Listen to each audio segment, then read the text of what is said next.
Kim, exclaimed the commentator during the 2020 World Cup match between Korea and Uruguay.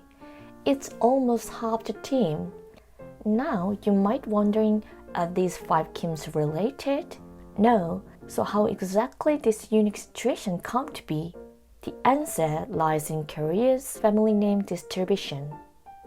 As you can see, Kim alone makes up approximately 20% of all surnames. This figure surpasses 10 million.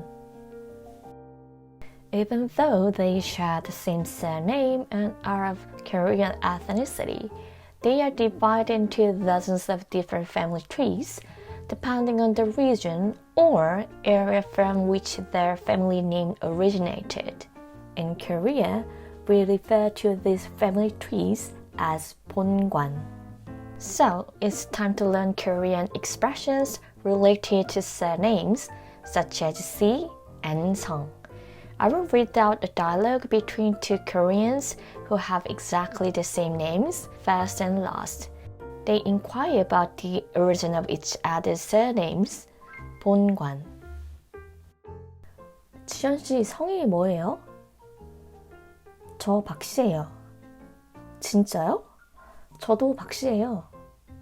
어디 박씨세요? 저는 밀양 박씨예요. 아, 저는 반남 박씨예요. That's end of the video. If you enjoyed this video, please don't hesitate to like and subscribe. Thank you for watching. 안녕.